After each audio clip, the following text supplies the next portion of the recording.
All right. We are live. We are live on YouTube. Good morning, Gordana. Happy Sunday Live. We're back. We're back. Happy Sunday to you too, Lucas. We're back. This is so great to be back, and I've missed you in I these miss Sunday lives. same. I miss you too. We're it's been a while. I think last Yeah. time we were just talking, you weren't on Twitter. A lot of changes happened. A lot of change for both of us this past year. Um, Yes, yes. It's been an interesting time, and I think that what we're going to talk about today is why detachment is a game changer, and we're going to share some steps on how to do it easy yeah. so that you can explore reality from a peaceful place. And I think that has been our challenge this year, to explore reality from a peaceful place, or not a challenge, but more of a lesson Yeah. and teaching to understand how to come back to this peaceful place all the time. Yes. So Yes. I think it's going to be a great Sunday Live, and I hope that everyone listening and watching is going to enjoy it. Yeah. Same. Same. Mm.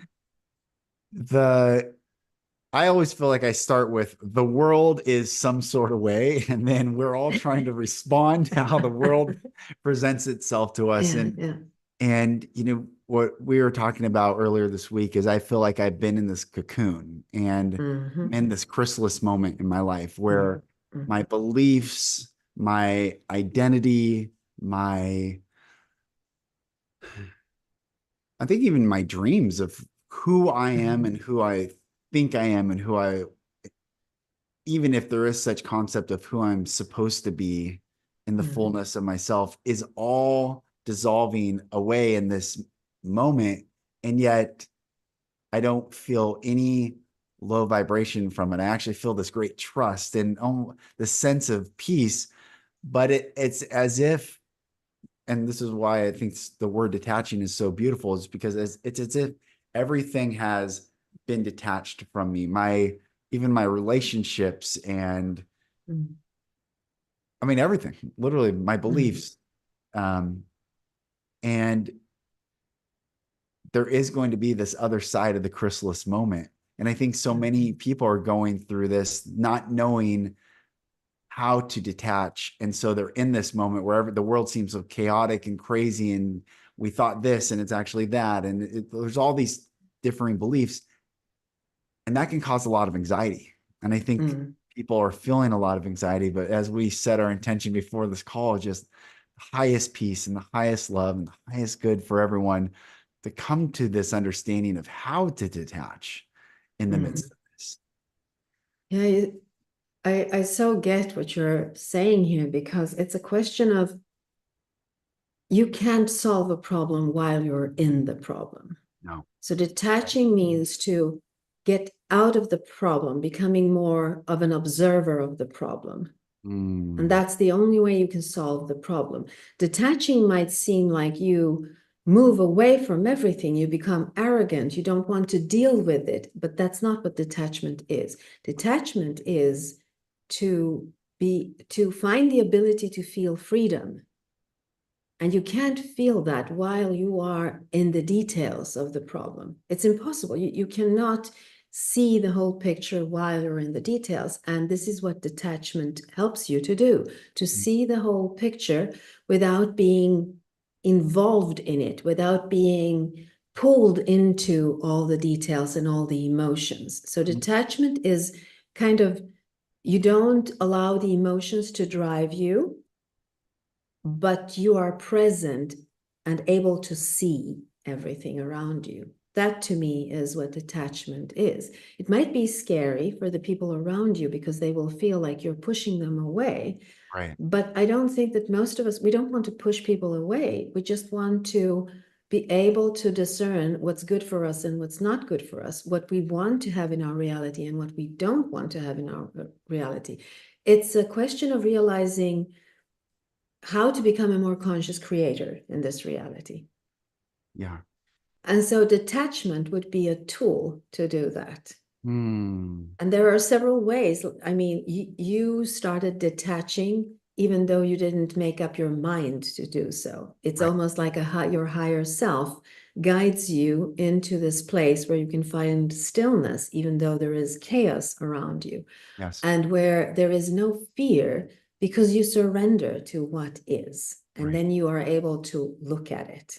Hmm. And it's like, feelings, they're like water. They move all the time. And if you're standing in the river, you can't see the flow. You are the flow. But if you jump outside, you can watch it and you can say, oh, it's going this way, but I want it to go that way. Yeah. You can direct this river of emotions when you're standing outside of it. And it's Hmm. not about, repressing emotions, pushing them away. It's more about allowing them to be what they are and yet not allow them the vibration in your body, just looking at them in a sense, Right. observing them like in a meditation or something like that, giving Right. yourself time, pause, so that you are not pulled into the river by standing on the bank of the river watching it instead. Yeah. Also, it seems like accepting, not trying to fight the current when you're in the current. It's like, Exactly. I feel like that's happened so much. And recently, just accepting that this is the way the current is always going to be the current. And so instead of Mm, trying to change it, like you're saying, step out of mm, the current and observe it. mm. Um, because for me, it's caused a lot of anger, me trying to change the current, but the current is what the current is. Yes, exactly, exactly. There are two ways, or yeah, two ways we can handle this. If you're a kind person and say that you're in a relationship and it's abusive in some way, Mhm, and mhm, you're a grown up, of course, not a child, but you're a grown up and you're in this, and you will try to fix it mm, until you're blue in your face. You will try to fix it all the ways that you can do, and you might not be able to fix it, but this fixing will keep you in this abusive relationship. It will keep you attached to something that is not good for you. mm, So not being as kind, becoming more kind towards yourself, because if you are present in yourself, you will see that you are not kind to yourself by staying in a relationship which feels abusive mm, and trying to fix the other person. So just being able to see this, it takes it takes it takes courage to jump out of it and look at it from an objective perspective and say, okay, I am kind to this person, but all I'm getting back is horrible things. So I right. need to detach from this. Detaching from that might feel life-threatening. Mm, It might feel life-threatening because who are you outside of this relationship? right. Right. So it takes courage to detach from it and look at it from a higher perspective, look at it from an objective perspective, look at it Yeah. from a more beneficial perspective towards you. And I see this with my clients, that the kinder you are, the longer you stay detached or attached to something that is not good, the harder it is for you to detach. Mm, So you can't become unkind, because if kindness is a part of your personality, you won't be able to change it. Instead, you shift your perspective and then you start looking at yourself with kindness instead, being kind towards yourself. That doesn't mean that you're unkind to others, right. but you start listening, becoming curious on, why am I doing what I'm doing here? How can I stop this? Because this is causing me pain. So Yeah. instead of trying to change or fix someone else, you start the change by fixing yourself first. It's Mm, like shifting your perspective, and that feels to others as if you have detached from them. yeah. Yeah. But what you've actually done is you've changed the current back to you and being kind towards yourself. That's right. That's right.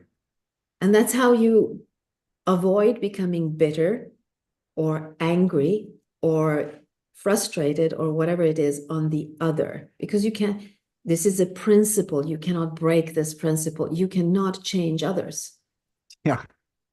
You cannot change others. You will try for the rest of your life and nothing will happen. You cannot change others. You can change yourself And by that, change your frequency and then give them an option to either stay in this frequency or leave this frequency, but you cannot change them.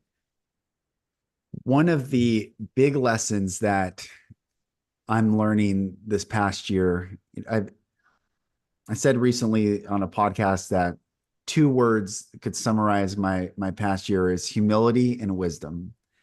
And the humility that I'm learning is like with my wife's illness and all that we've gone through and almost wiped out our entire life savings and spent so much and all these 32 different doctors and all this stuff. It was all my physical ability, all my financial, all my like everything that I am as a being, I have put forth into this world to try to change something, only to realize that I can't change it. I can't fix it. I can't solve it. And I saw the end of my physicalness in this reality. I live like it's intentional. All my praying, all my meditation, all my intention, all my trying to manifest everything that I am in mind, body, and spirit. I came to this end of that, only to realize that there was this divine love almost saying, finally you understand this. It's not about my power. It's about being aligned to power outside myself that comes through me. It's not from me necessarily. And I think the part of the anger, and Muhammad said, yes, he feels anger when I feel that anger when I only observe what is going on around me. So, there's this anger, I think it resonates. I have felt so much anger. And the anger is that I have given my power to other people in hopes that they would return it back to me in some form of love or some exchange, be it seeing me the way I want to be seen. And this goes at work, this goes in religion, this goes in society with friends. I mean, this goes with every encounter of an individual. Giving this power away only to not have it returned back in a way that I want. And what we're saying is this detaching is the power is for us and us alone, and that I don't give that away anymore. But that's when I understand the power, when I don't look for someone else to change, because you can't change anyone. But I simply let that power of myself and the power that is beyond self fill me. That's where the detachment, I think we can trust in that everything is working out in our divine favor. Because I've asked this question to some friends, and I'm not necessarily clear yet, but I feel the resonance. Pleasure in feeling good versus alignment in feeling good. Like, I think we all want to feel good, but there's two different levels. Like when I align and detach and align back into myself and call my power back into me, and I feel so good. But then there's this other way of trying to feel good, which is with another person that never really feels that good. It always leaves a lack or a gap or pain or hurt, disappointment. Yeah. So that's what I'm experiencing, like detaching it and calling it all back in. I so understand what you're saying here, because it's a question of the universe being kind to you and showing you that you are believing in an illusion. And that illusion is that you need something from the outside world in order to feel whole on the inside. Right.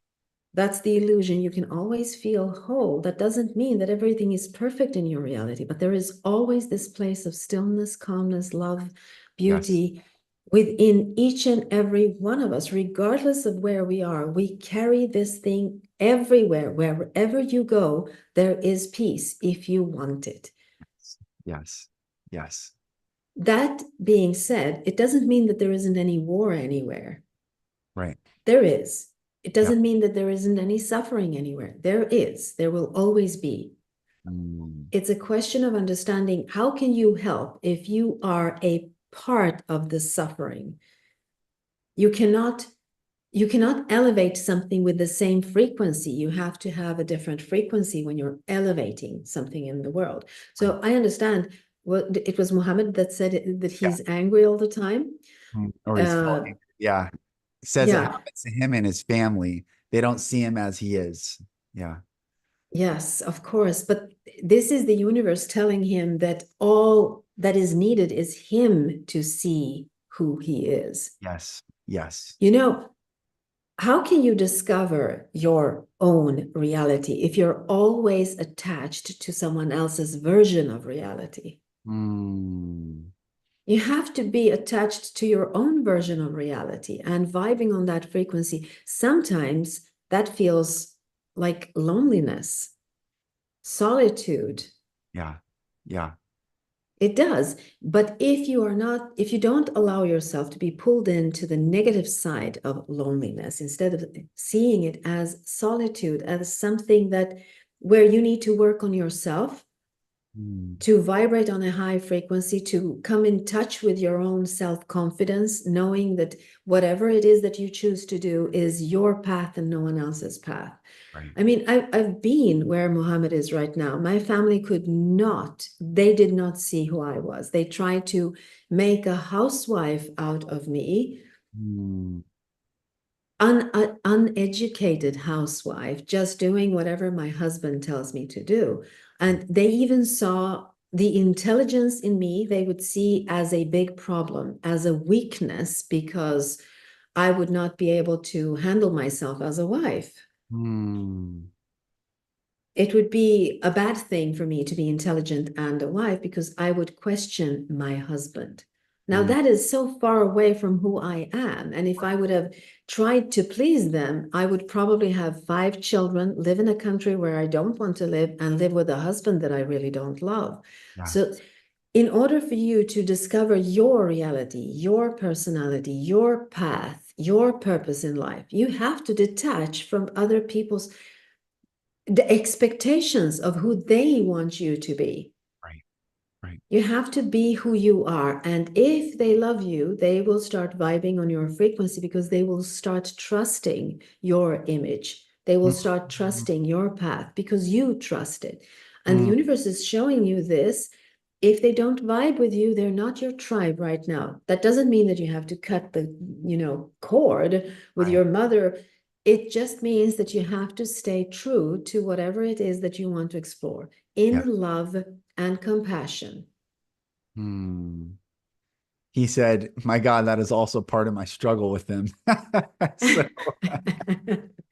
I know that is because parents, I think Jung says something like the biggest burden a child has is the unfulfilled life of their parents. yeah, that's right. That's right. It's something like that. I'm probably, distorting this quote, but it's something like that. And you can't fulfill the expectations, needs, dreams, desires of your parents because that is not your path. We all have unique paths in this world. Right. Unique. There is not one single person that has the same life path as you have, or I have, or anyone else out there. Yeah. So when you try to fulfill someone else's path, the universe brings you pain. It is not punishing you. It is just telling you you are vibing on a too low frequency for you. You are not Mm, fulfilling your purpose in life. You have to focus on fulfilling your purpose and walking your path. That is what you need to focus on. Now, how do you do that? mm, Well, you have to find out who you truly are. right. Right. And how can you do that? Well, you explore your reality in excitement, not in fear. In Yes. fear of what will they say if I explore this? Mm. Doesn't matter. This you just reminded me of this line. I highly recommend this book. It's called The Game of Life and How to Play It. Someone sent it to me. Mhm. It is, I've underlined so many different lines in it, but this line this morning I wanted to share. It says, the perfect plan, and you and I have talked about this before. So the perfect Mhm. plan includes health, wealth, love, and perfect self-expression.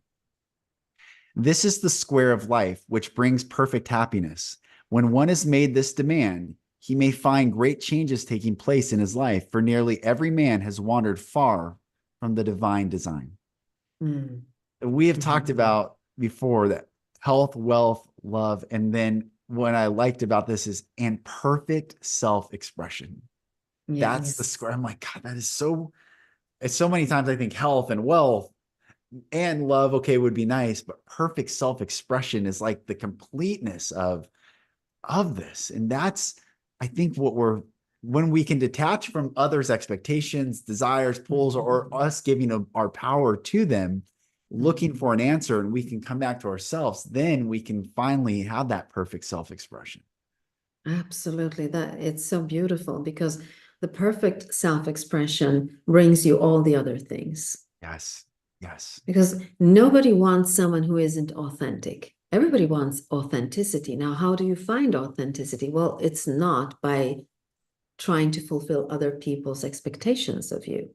Right. That's you can never be authentic if you're trying to fulfill other people's expectations of you. This doesn't mean that you don't listen to good advice. It doesn't mean that you can't take in, positive feedback or negative feedback. It's what it is to become aware of who you are and Mhm. knowing that who you truly are cannot be hurt by anything from the outside. Right. That's the power you were talking about, not Yes. trying to use your power, but feel your power. Yes. Allow it to go through you, to Yes. align you to the divine part of you. Right. You know, I do this all the time. This is my way of detaching from my own ego and my human being here. I detach from it because I cannot solve my human's problems by being in my human. The human Gordana does a lot of things that my higher self doesn't approve of because I am a human being. I'm in this world of polarity. There's always going to be darkness and light, and I'm here to explore all of this. Right. So what I do when I feel that I'm in a place where I do not feel good, say that I'm tired and I snap at someone that I love and that I don't want to snap at. Before I would say, why did I do this? Oh, why did I do this? This is why? Why am I doing this? I being very judgmental Yeah. and allowing it to ruminate in my head. What I do now is I pop outside of myself and then I look at myself. And this is not, I don't need a meditation to do this. I just say that now I'm going to look at Gordana from my higher self. And I use my name. I don't say me, I say Gordana. And then I look at what I did and I would say, I wonder why Gordana is doing this. And there Mm, is curiosity in this. I'm not saying this to judge myself. I'm saying this to really figure out why would I do such a thing? And mm, then I look at myself as a mother or as a friend or as a sister. And I would look at myself and say, well, I know why she did this. She's very tired today. She mm. has been working or she's sad. And then as soon as I see this, I understand my human, and there is love and compassion in this. And I don't need to work on it anymore because I've seen it. I detached from the problem, the guilt, or whatever it is that is vibing on a low frequency. And then I'm looking at it from a higher perspective, seeing it with kindness. Because when it all comes down to, I am a kind Yes. person and I Yes. wouldn't be doing bad stuff. So I need to understand myself from a kind perspective. Right. And as soon as I do that, it resolves itself. I don't feel bad about myself anymore. It's almost like detaching from my human being in an aligned position, Yeah. looking at myself from a loving perspective without lying, without, making stories up, just looking at it as I would look at a friend. Yes. And then I get understanding, which also for me means standing under my highest self. I Mhm. understand myself. And Hmm. that brings me closer to who I am in a kind way, in a Right. compassionate way.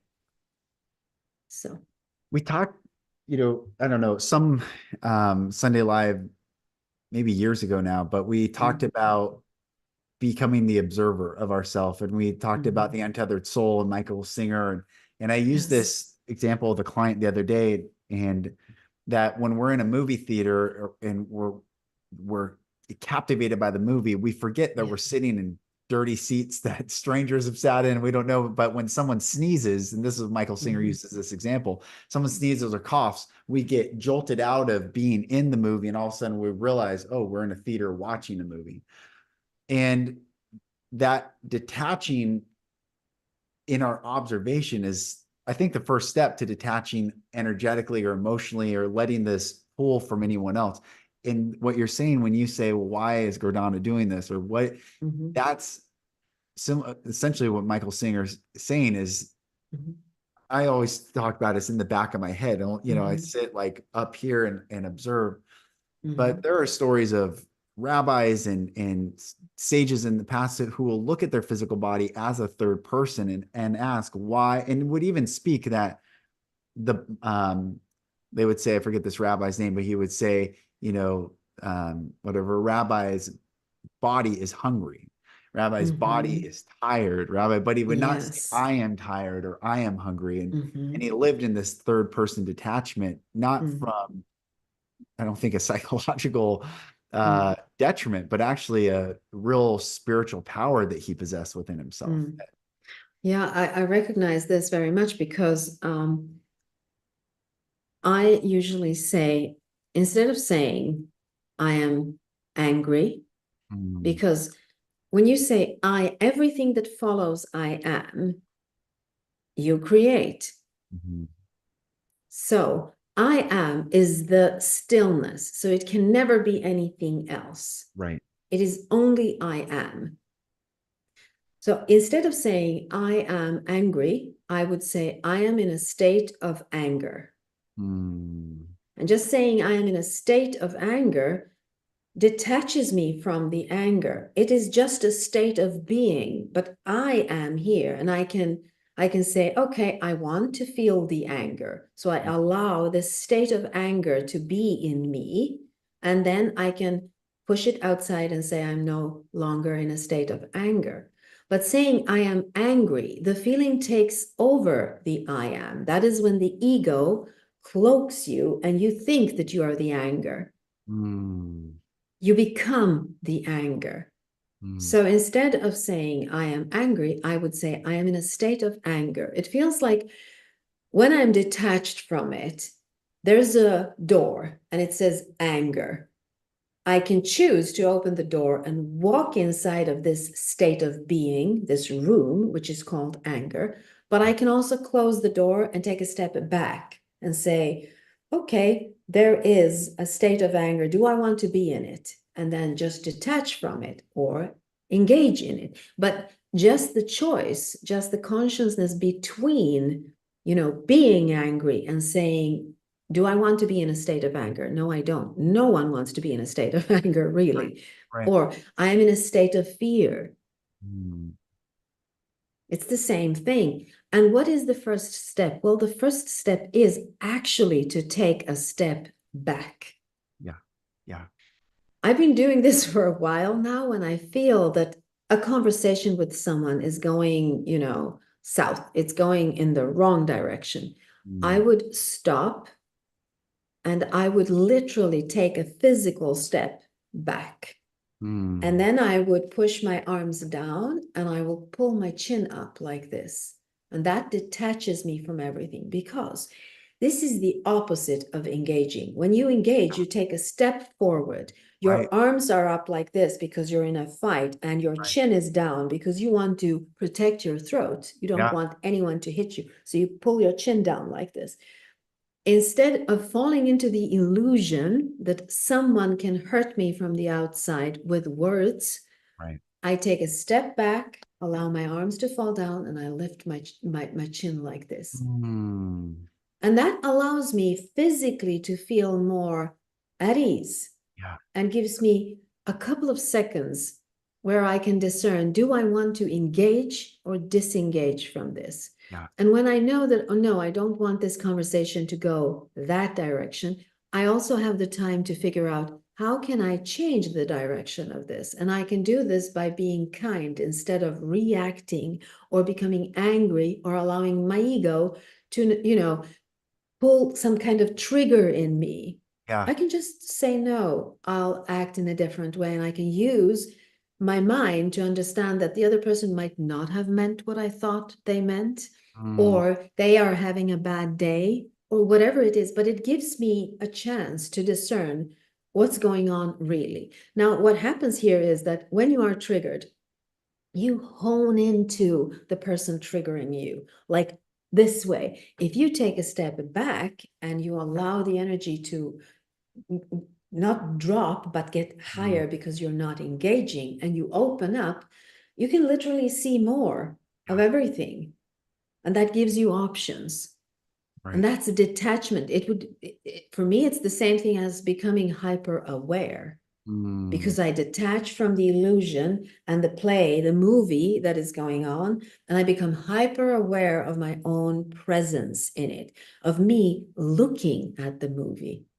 This mm, is why when I ask myself, saying, I wonder why Gordana is doing this, it is like my higher self takes a step back out of my body and it relaxes and says, there is no danger. Let's look at this from a loving perspective. it's beautiful. That's beautiful. And it's so simple to do. It's a physical thing. Take a step back, Yeah. allow your arms to fall down, lift your chin, and breathe. Take a deep breath while you're doing this. Yes. Yes. One of the things that's helped me, and I teach this at the men's retreats, is Mhm. relaxing the jaw. We Ah, talked about yes, this before. yes. Because I Mhm. show, and this was a big thing for me. One day, um, through my own healing and by myself, I just lowered my jaw, and I realized how tense it was in my jaw. I'm Mhm. always like just Mhm. holding so much tension here. And so when we can relax our jaw, it really relaxes the rest of us and to Mhm. help detach whatever we're thinking about to create separation there. Like you Mhm. step back or I release my jaw. Everything And does breathe. and Yeah. breathe. Yeah. And it doesn't seem as intense as it was, or I was Yeah. thinking, focusing on it and I released the jaw. I was like, oh, okay. Then there's some distance Yeah. between me and that. Yeah, it would be like the fourth step in the thing that I was describing. Like the first step would be take a step back. The Mm, second step will be breathe.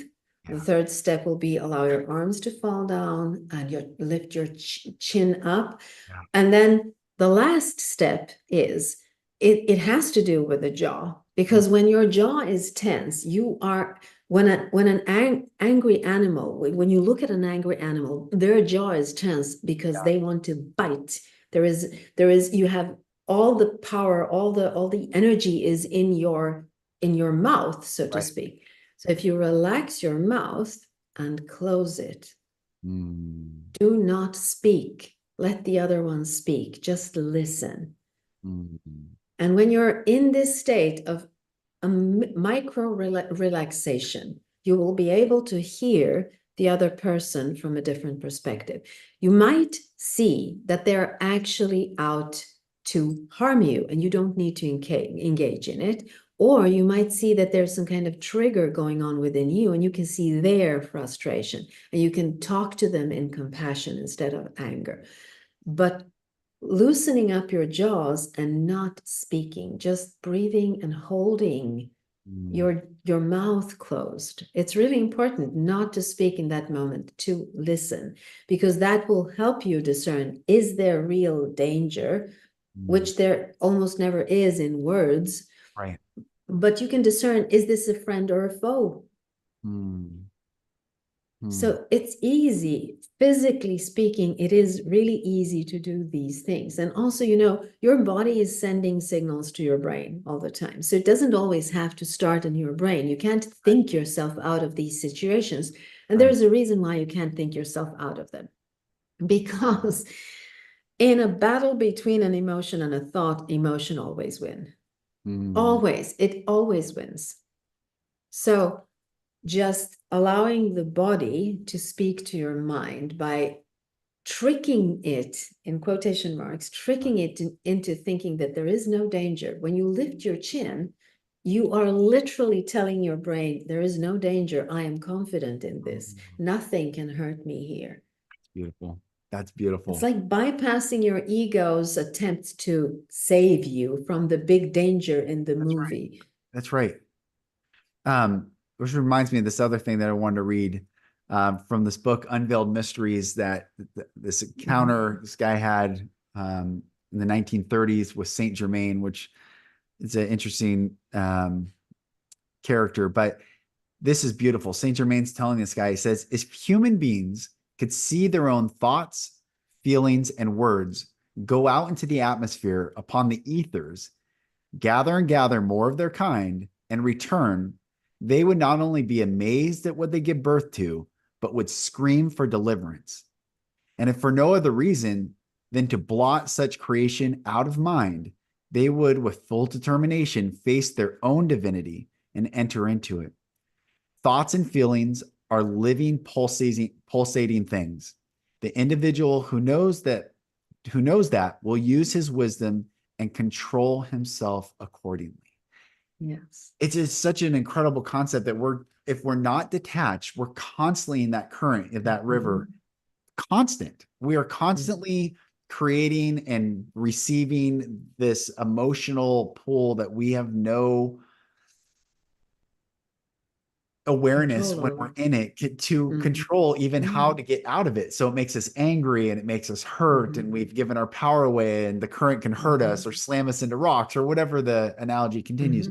But when we can detach and understand that all our thoughts and all our feelings are living, pulsating things, only when we can detach will we be conscious of what we put out. So that soft jaw, the relaxation, to realize, is this person here to hurt me? Is this a friend or foe? Is my reality in alignment to what I want to bring forth into this world? And if it's not, I think, you said, or you reminded me of where attention goes, energy flows, like your vibe attracts your tribe type narrative. Everything that we've attracted that isn't feeling good in the moment is because we were in that vibrational state in the current. But when we step out, things begin to shift to align to Yes. where we're going. The physical world is in constant change. Yeah. Your stillness is not. It is still. It does not change. You're the observer of that change. So it's in your power to choose what kind of change you want to look at. Now, of course, this feels really hard. When you look at the news, you start looking at people being in fear. You can still detach from all of that. Detach from all of that because you have the power. I mean, you hold the thing that you change the channels with. What is it called? The remote control. Yeah. You hold this remote control. You can turn it off. Right. Right.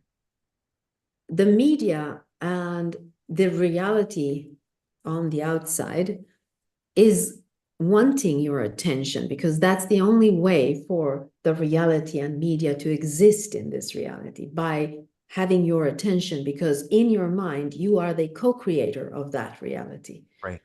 But you can say no thank you to that. You can say, no, this is not what I want to explore today. Today I'm going out and I'm going to look at the trees. I'm going to visit some friends and I'm going to eat a great dinner today. That is what I am going to do today.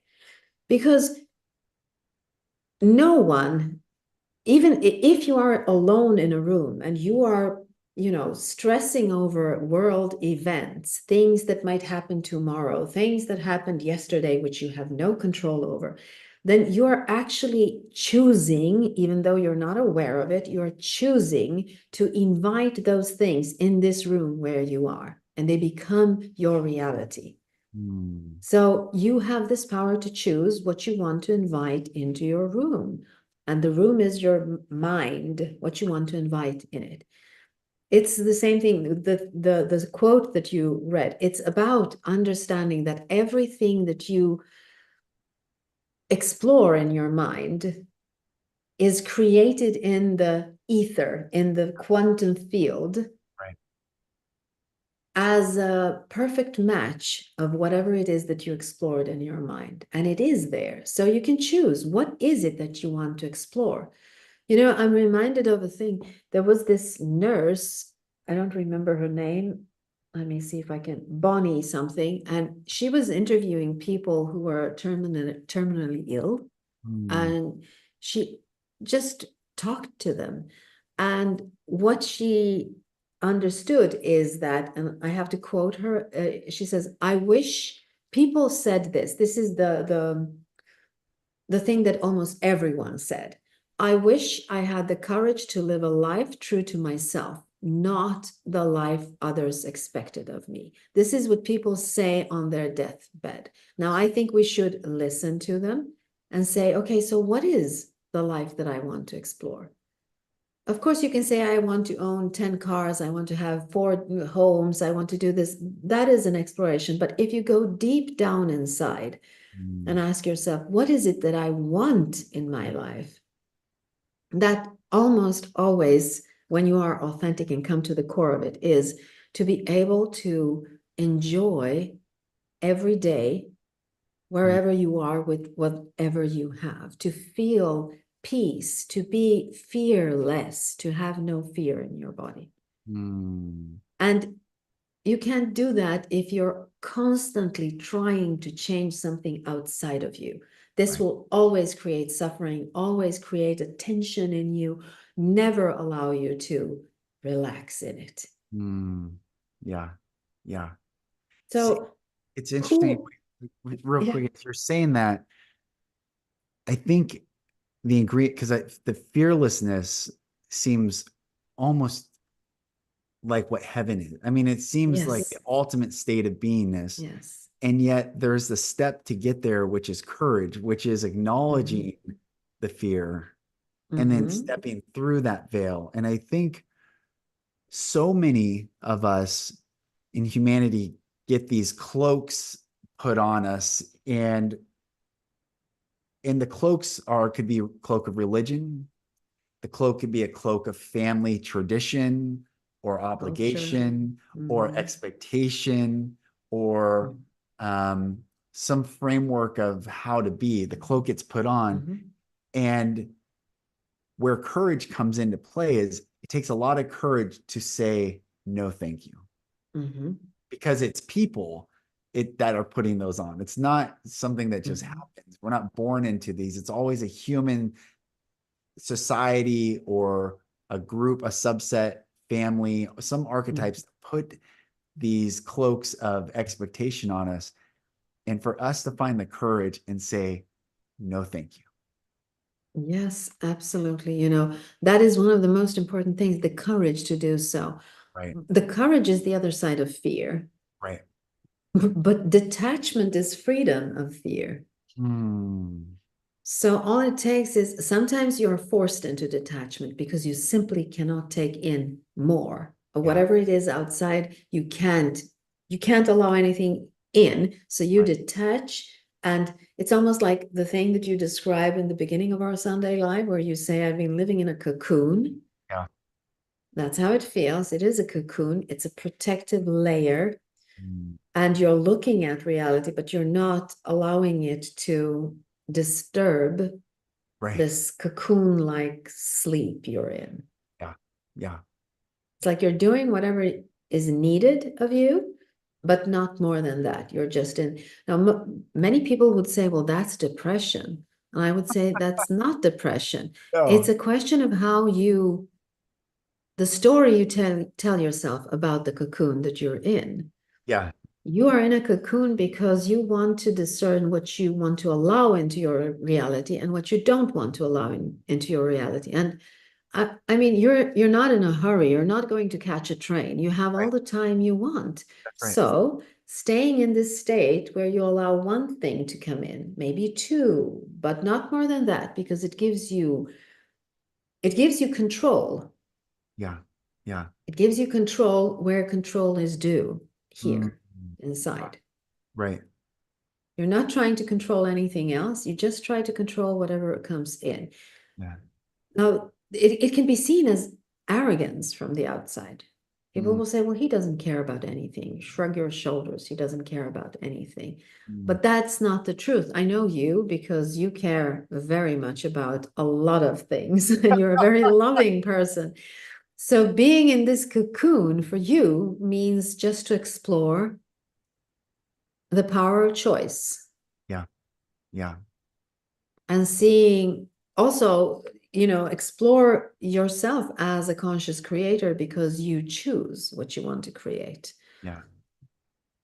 And we were talking about this before we started this session. It's a question of choosing where you want to put your attention and awareness. And a lot of people don't understand that if you're always focusing on what you're not getting from people and trying to change them, trying to force them to give you what you want, then you will always be in a frequency of wanting, needing. The neediness is attachment to something that is not yours in the to start with. Yeah. Yeah. So shifting your attention and saying, okay, so what is it that I want? And then focusing on gratitude. Every time you get whatever it is that you want, you're grateful for it and you express that gratitude to the person that brought it to you.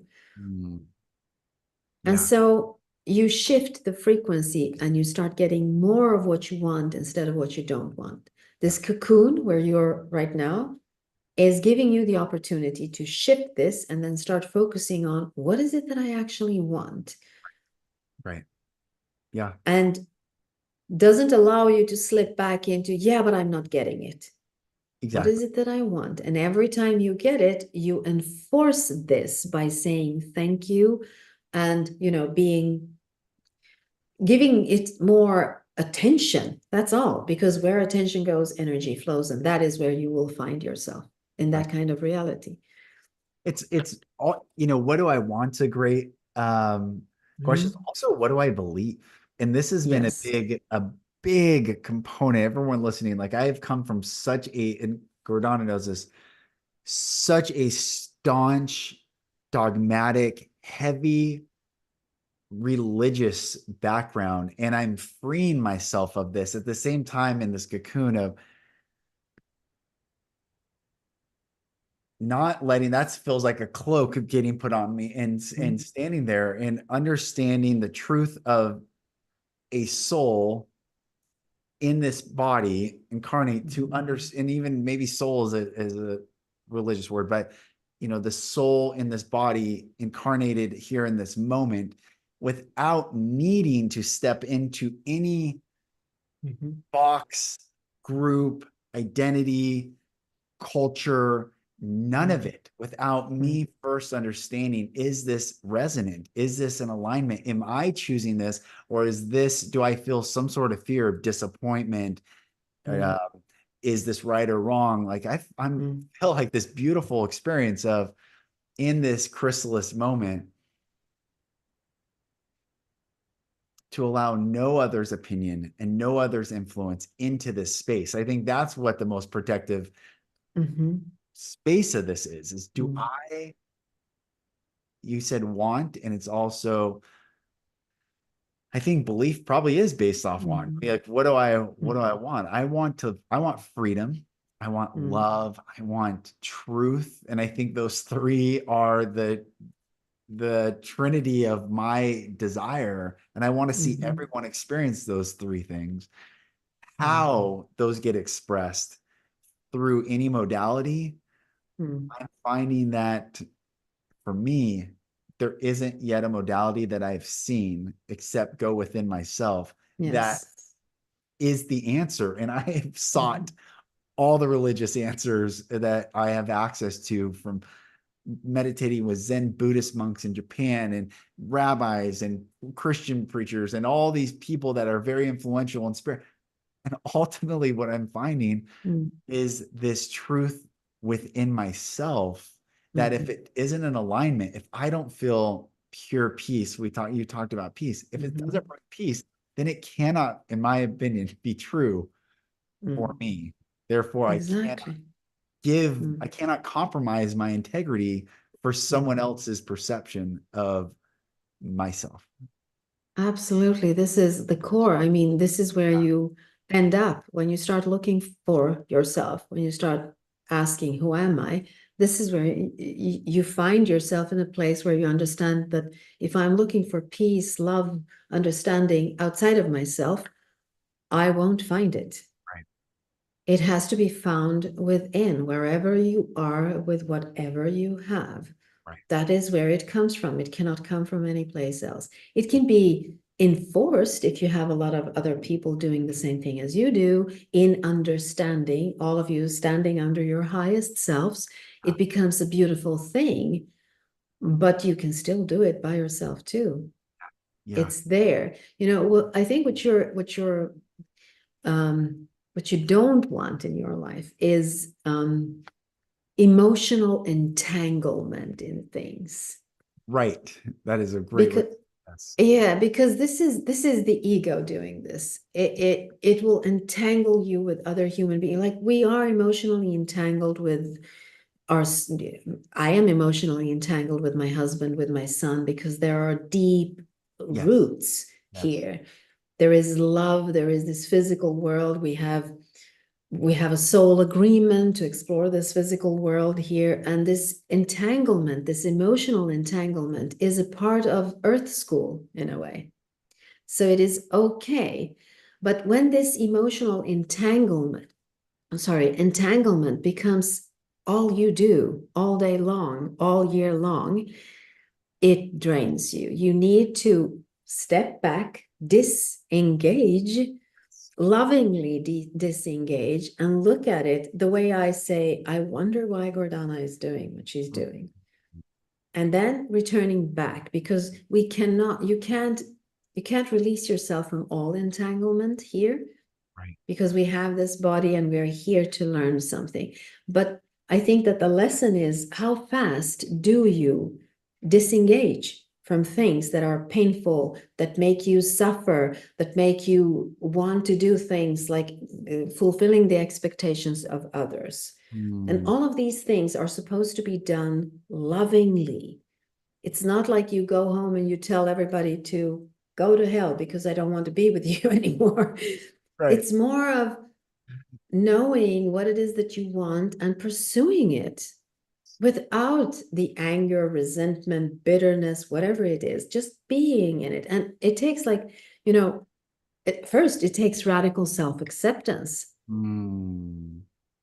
And then you have to have this compassionate attitude towards yourself.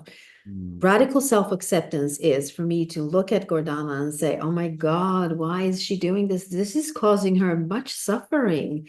Like Mm. she's really suffering right now.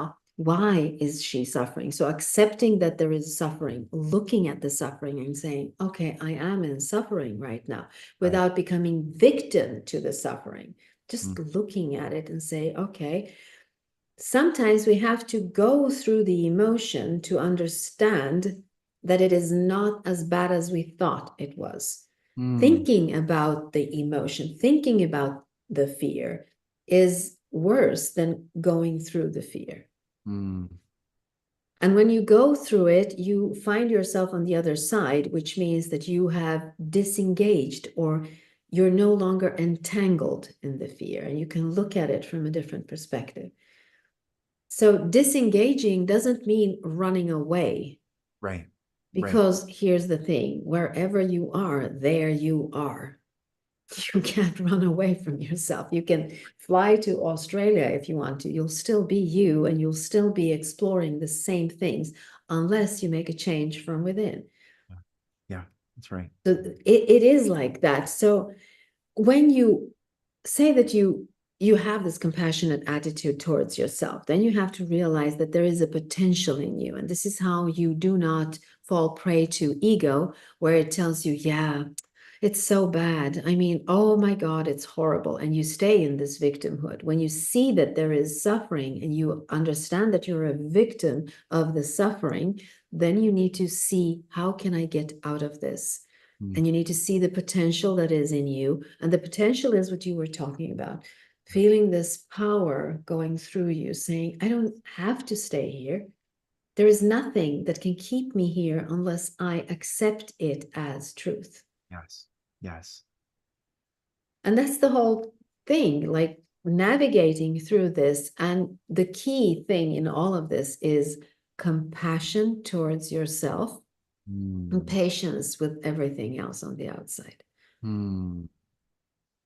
It's Now, beautiful. sometimes you come to a place where there is no, a place of no return, Yeah. and you have to end a relationship. You have to move out from a situation, and that is also okay to do as long as you're doing it in a kind, compassionate way towards yourself. Yeah. Yeah. Hmm. It's beautiful. Yeah. What a beautiful journey that we're on. And I think, I know a couple other people, Muhammad, Joyce says she loves you Mhm. so much. Oh, Lila I love her too. says, Love Gordana, you. um, we're all on this human Mm. journey right now. And this, what does it mean? I heard maybe a podcast that you suggested I listened to, but individual, they broke down the word individual is in divided duality. Yes. And I was like, oh, that's so interesting that Yes. you can find the center. Yeah, but wasn't This that is Robert Gilbert. yeah, Dr. Robert so Gilbert says good. this. I love, love, love, love his way of speaking. Divided Yes. duality. And our Yes. purpose is to come back into the center. And this is what Yes. I really mean when I'm saying like in the chrysalis is Mm. it's detaching from everything else so we can come back into the center, like what we're talking Mm. about. Be the observer and be the one choosing what is Mm. and is not for us, Mm. regardless of anyone else's, everyone else. Yes. The world could Yes. stand against me, but if I am clear within myself, that's all that matters. And I think those people on their deathbed looking Mhm. back is essentially what they're wishing they could have found in their life. Earlier. Yes. Yes. Yes. You know, it is so true because when you want to control the circumstances, the outcome, people, Mm. what you actually want is you want to feel safe.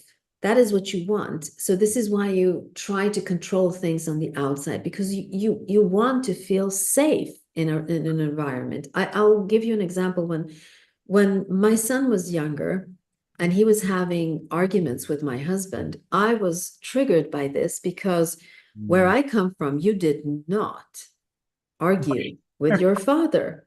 And I Right. was so afraid that it would be the conversation would create an atmosphere in our home where it would be like when I was a child. So I tried to mediate between them. And I realized when my son said, you have to allow me to have my own relationship with my father. Mm. You can't be between, you cannot control me and you can't control him and you cannot control the Wow, situation. that's really good. Yeah. And that is the truth. And when I think of it, I'm thinking, I don't want to control anyone else. Why would I don't want to control anyone else? So why am I doing it? Again, going into my higher self and saying, why is Gordana doing this actually? And I understood I do this because that is a way for me to feel safe. Because if I can control it, then the atmosphere won't be like it was when I was a child. Right. And that is a big lie. That is an illusion that I'm falling prey to. So what I do is I say to myself, okay, my husband is a loving father. My son is an intelligent child. They Yeah. will find a way. And peace to me, I am not meddling. And Yes. so I leave. In the beginning, I literally had to go outside and take a walk while they had an argument and then Mm. come back and everything would be fine. Now I don't have to do that. I can just listen to it and say, oh, okay, they're discussing something, and that's okay. I trust that they will be able to solve it without my engagement in it. So it's a way to disengage for a moment and allow things to happen, trust that they will Yes. happen for the good of all, and then allowing it to come back to normal again. Mm. So That's this is what disengagement is. It's like, good. don't do things you don't want to do. Like you really, if I ask you, you don't want to control that. Who wants to have that responsibility of controlling everyone else or the Right. situations? No one wants that. Right. Right. So detachment becomes a way of understanding where the true power is Mhm. here. And that is also where peace is. 100%. And this, I know Mhm. we're coming to the end of the hour, but Yes. this is what I meant when I extended all my humanness, all my intellect, my power, Mhm. my physical, spiritual, mental, emotional Mhm. abilities to try to solve and get Lauren healed and try to fix this. And I couldn't. I came to the end of myself and it felt very expansive. Like I am definitely Mhm. felt the expansiveness of it, but I also felt the end of it. And on the other side of it was this divine, sovereign love Stillness. stillness. Yeah. And it Mhm. exists in conscious awareness of me, but it wasn't moving Mhm. and I could trust it. And that it Yes. brought me from that understanding. This is where I said humility and wisdom have been the two words Mhm. that I'm taking from that. There is so much peace in being able to trust that on Mhm. the other side of all this entanglement and fear Mhm. and all this stuff, there's peace. And that is such a Mhm. beautiful thing to trust. Absolutely. What a beautiful way to end this Sunday live. Thank you. It's so fun. I'm glad we're gonna get back in the saddle and do Mhm. this on a regular Mhm. basis again. And thank you for Yes. this beautiful conversation. Lantern Hill Morgan said she tuned in late and definitely needed to hear this right now. So that's beautiful. So beautiful. Thank you, everyone, for watching and being with us this beautiful Sunday. And this was great to do. It felt great, and we'll be Mm. doing more. So make sure you everyone look out for that. And we got some other things coming out too, which are going to be Mm. really beautiful. So thanks, Yes. Gordana. Thank Yes. you.